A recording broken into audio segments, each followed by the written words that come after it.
Dictation शुरू होगी कुछ ही सेकंड में। Ready.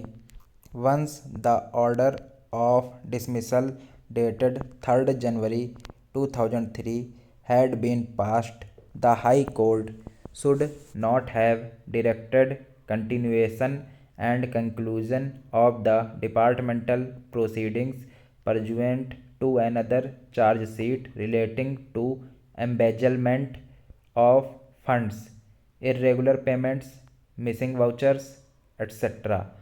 On the said aspect, the learned division bench and the single judge in the orders under challenge have rightly observed that there cannot be two orders of dismissal, yet have erroneously commented upon the inquiry report and the second order of dismissal dated 25th October 2013. This second order of dismissal should have been set aside on the limited ground and reason that there cannot be two orders of dismissal, leaving it open to the appellant to take steps and recommence proceedings in the charge sheet relating to embezzlement of funds, irregular payments, and missing vouchers, etc.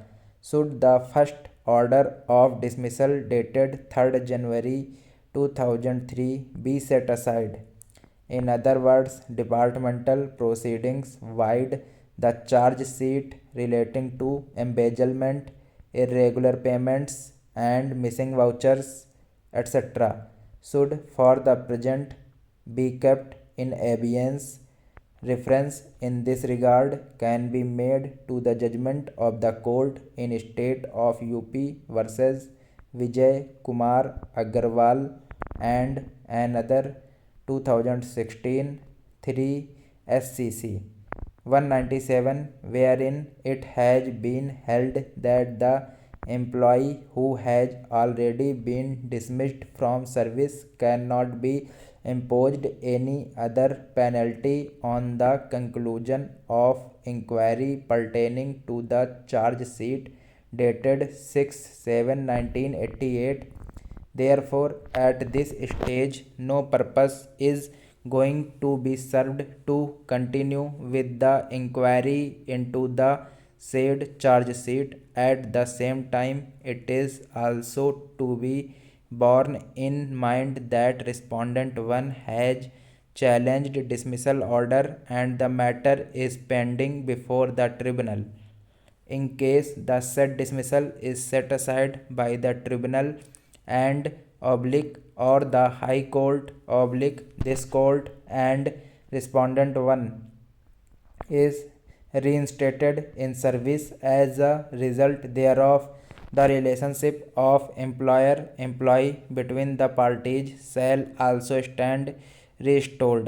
In that eventuality, it would be permissible for the appellant to proceed with the inquiry relating to charge sheet dated 6/7/1988 full stop para. Accordingly, the present appeal is partly allowed, whereby we agree that the second order of dismissal dated 25th October 2013 could not have been passed, and accordingly we would set aside all observations and findings recorded by the division bench and single judge with regard to the inquiry report dated 28th May 2012, with the direction that further proceedings pursuant to the said inquiry report would be kept in abeyance and can be recommenced in case the first dismissal order dated 3rd January 2003 is set aside, and quashed. In case of recommencement, it will be open to the first respondent to raise objections to the inquiry report before the disciplinary authority, who would consider the said objections. It would be equally open to the disciplinary authority, who would consider the said objections.